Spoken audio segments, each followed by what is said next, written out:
Yeah, it's been crazy. Obviously being like a hometown kid and like growing up watching the Rose Bowl and just all the Michigan history, it's just like kind of just insane that like I won the Rose Bowl and now I'm here at the Natty. So a lot of support from back home. I have like the 810 tatted on my back. So my Poor Hero Museum actually tweeted out something about it. So it's been pretty cool. But before you got to Michigan, I mean, were there any people that said, "Oh, if you go there, you don't have a chance at winning a national title or anything like Michigan that"? Michigan head coach Jim Harbaugh in the house. Welcome to Houston. Now that you guys are officially just a couple days away from the big game, what are you feeling? What's the pulse of the team right now? What I'm feeling, everything's big. Want me to wait? You're good?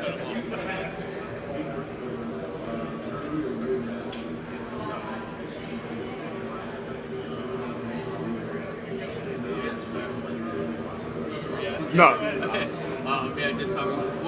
Were there big doubters when you decided to go to Michigan that thought that you guys would be able to win the national championship if you went here? Yeah. My high school coach was a big Notre Dame fan, and he kept pushing me to go to Notre Dame, and went on a couple of visits there. And then when we went there, he was just like, well, I hope the best for you, but, if you guys play Notre Dame, I'm rooting for Notre Dame, but I'm still going to root for you. So, like, just people like that just mess around with you, that just, like, obviously love you and show you, like, that they do care and that, like, they hope that you're going to win, but, like, nobody expected us to have the 3 seasons that we've had back to back to back. Did you expect these 3 seasons you've had back to back to back? Not really. I mean, after the first one, we were like, okay, obviously we're a good team. You want to move closer?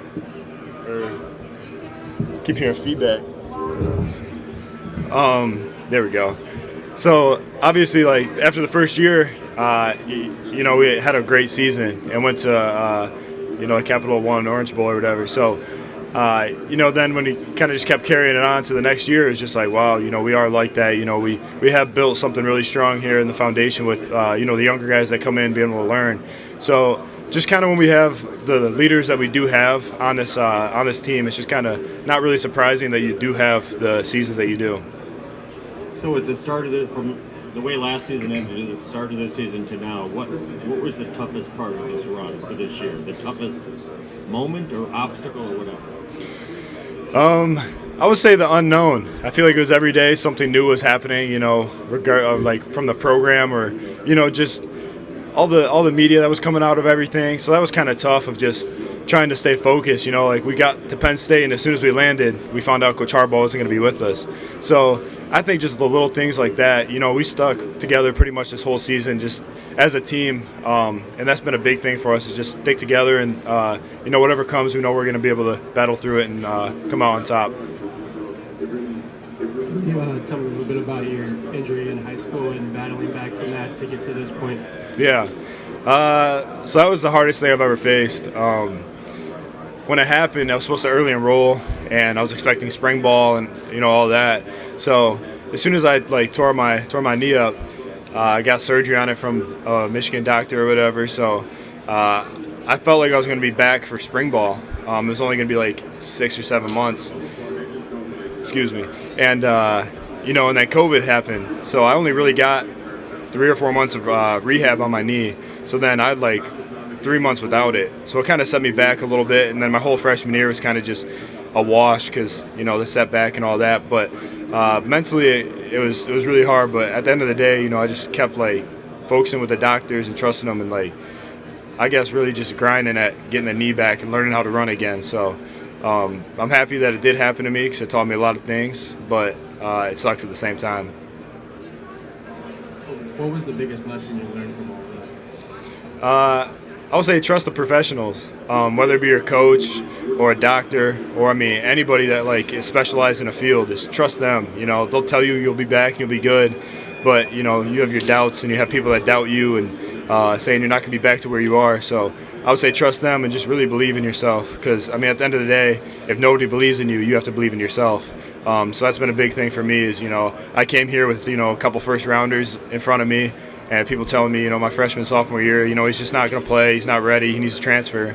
And then I just kept betting on myself, believing in myself, and then now look where I am. You guys have lost one game in the 2 seasons. When you look at that one loss, considering how many games you won, do you look at that loss as a fluke at all? I mean, yeah, I think it could be. I think we didn't come out to play the way that we played all season and the way we played this season.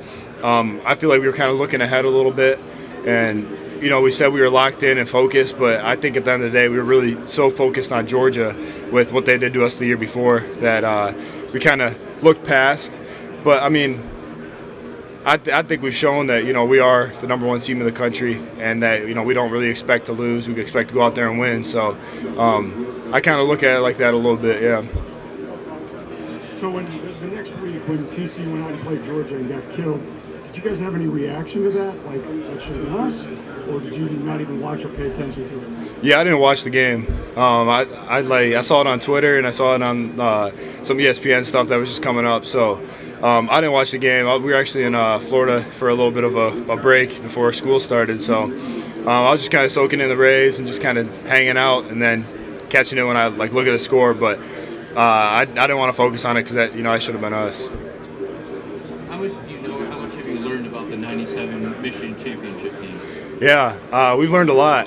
They've turned on a couple different films from different games. They pulled on the Michigan State game in '97, and how they just went out there and just killed them. Same with the Penn State game. I think we watched it before Penn State. And, it's kind of been who we've been compared to this whole year is just the '97 team. We had Charles Woodson come in and talk to us, and he told us about, how he hates hearing about the '97 team. He's ready for a new one. So, I kind of wear the '97 hat. I got it from my mom, and, kind of wear it as like a symbol of okay, we appreciate what they've done, but now it's our turn. So this is coaches showing you the film of those games? Yeah, yep. How you doing, Braiden? Big fan. Who your favorite player? Who your favorite teammate? Shoot, my favorite teammate, Tyler McLaurin. Yes, man. Derek's a close second, my bad. Hey,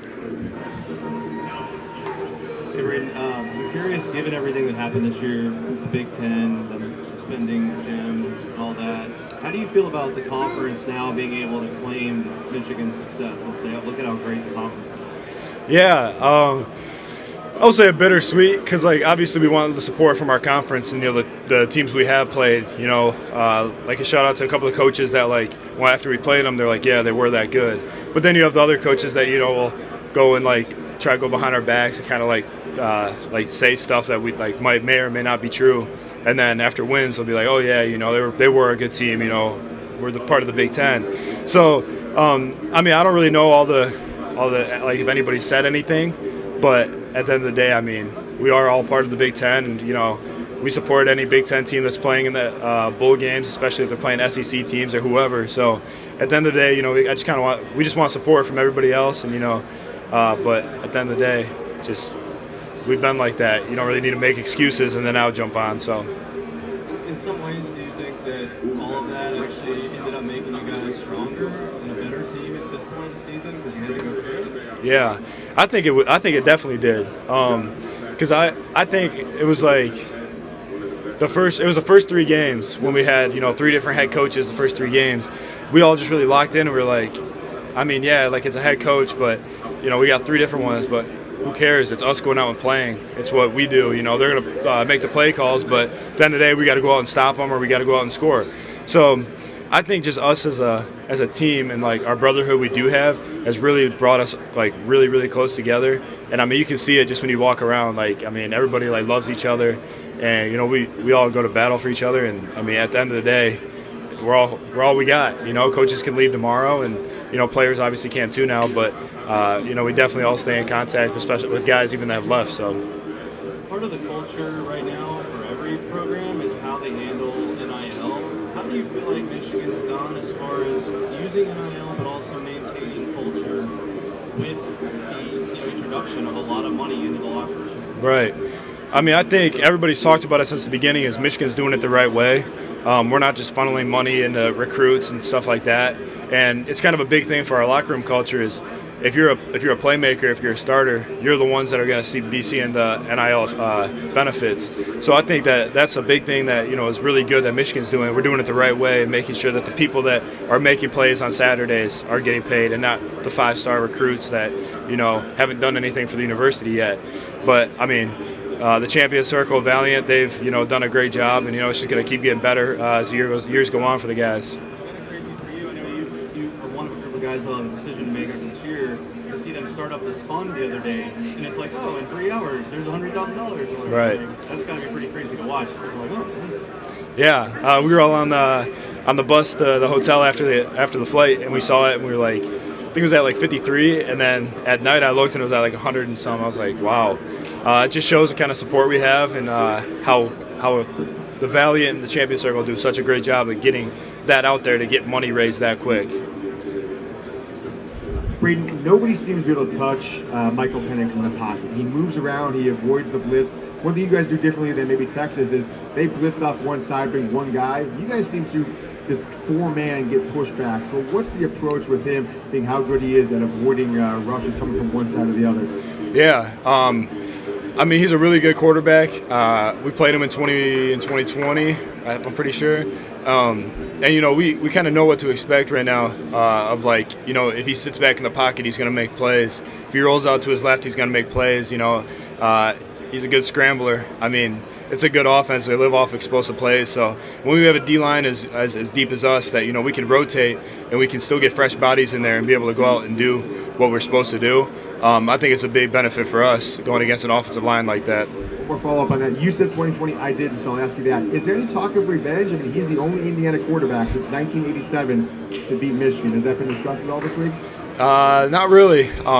We've talked about it, just, how they did win in 2020, but, most of us that are on the team didn't play him. It's just he's a sixth year. I think that's my class and then the fifth and sixth year guys that played him. So I actually didn't play him, so this will be my first game against him. Yeah, yep. You got to ask Mike. Hey, Brandon, apologies if you've been asked this, but can you talk about Washington's offensive line and what stands out to you? Yeah. So obviously they're the Joe Moore Award winners. We had that trophy in the building for 2 years, and our offensive line was pretty proud about it. And I felt like when they got that trophy the first year, it kind of brought something new out in them, and the confidence and all that. So we kind of know what we're going to get with them just off their mindset. And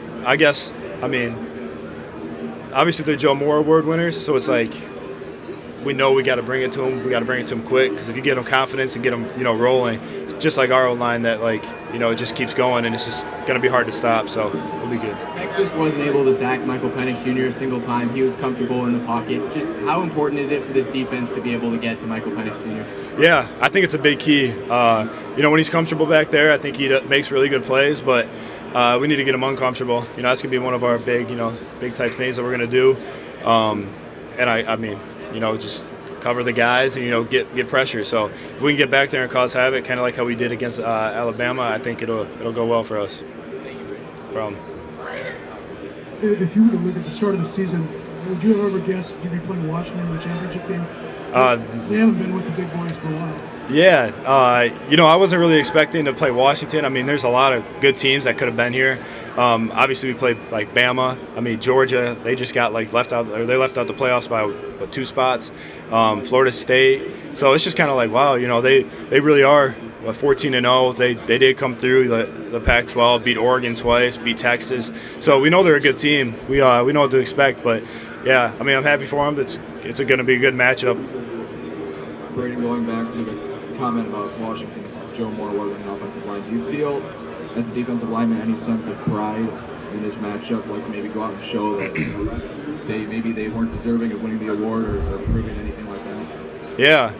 I think our O-line's the best in the country. I think it's shown year in and year out. I talk to my guys all the time, and they were we expect to win that award. 2 years in a row.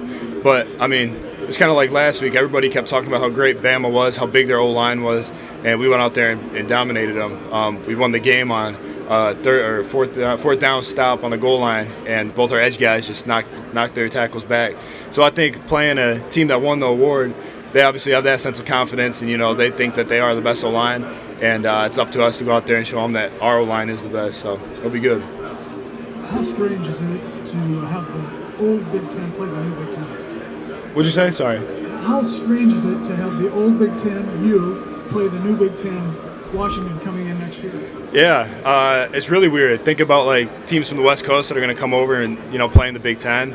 I've been asked about it a couple of times about the commercial of the Big Ten, when it shows all the little dots and things like that. So I just think everything's going to change. That's how college football is going now. So it's just kind of insane to think that Washington, Oregon, USC, they're going to be in the Big Ten, because I grew up watching them, late at night because, it was Pac-12. But it'll be good for our conference. They're really good teams that being added in. Have you ever been to Seattle because you're going next year? I've never been. I heard it's cold and rainy. Mike Morris, he was a D lineman here last year. He plays for Seattle. So I asked him about it when he got drafted there, and he went out the first time, and he's like, it's kind of like Ann Arbor, just really gloomy, and like in the fall you don't really see much sunshine. So I'll be excited to go there. Hey, very good performance from the defensive line, getting to the quarterback last week. How confident are you can kind of replicate that performance against Washington? Right. I'm very confident. It is one of the best O-lines, or technically is the best O-line that we're going to face. We watched them on film. They're really technically sound, really well coached. So I think come out and try and smack them in the mouth, kind of the same way we did to Bama, is going to be a big key for us. The quarterback's going to try and sit back there and make plays. So if we can get back there in time and disrupt it, even if it's pressures, it doesn't have to be sacks. I think it'll work out well for us. Do you feel, extra pressure to get home when you do blitz? Because I'm sure you've seen what they've done when they have time, and his strong arm and the deep ball and all that. Yeah, I think there's a lot. I want to say pressure. It's more of a exciting challenge to us. This is the best O-line in the country. Being able to get a sack on them or get pressure, or, just being able to go up against them, it's going to be a good challenge for us. And we're all, the whole D-line, the whole back end, everybody that's going to eventually blitz in the game is just excited for the opportunity. Sir. Some people say this Washington wide receiver core is better than some at the NFL level. And then you have Michael Penix, who was ripping throws last week against Texas, really all across the field. When you look at what Washington does offensively, they're averaging a lot of yards, they're averaging nearly 40 points per game. What stands out from a schematic perspective about what they do well, and how does that go into your game planning for Washington? Right. Obviously, when you turn on the film, they live off, explosive big plays, passing the ball. They pass the ball a lot. And one of our things is stop the run. So, obviously not going to try to run the ball as much.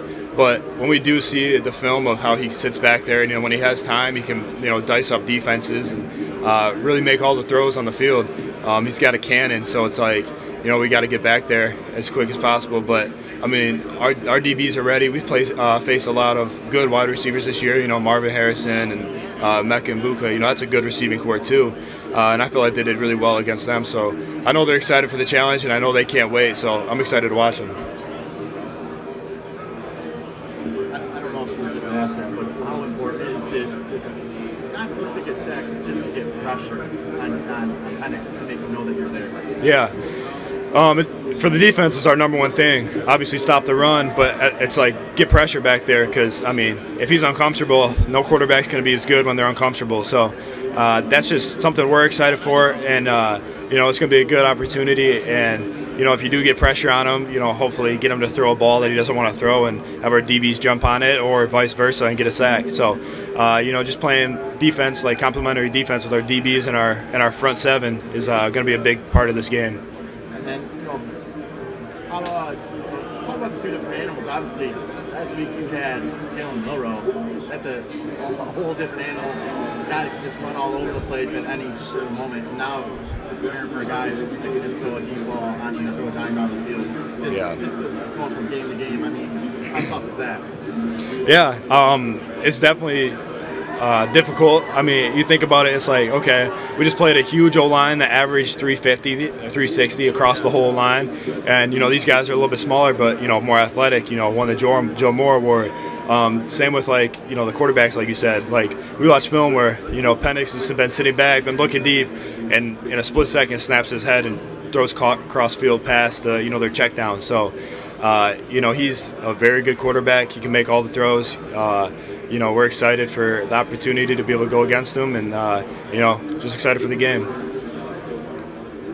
Right after the 2020 season, do you remember Coach Harbaugh sending an email out to the entire team?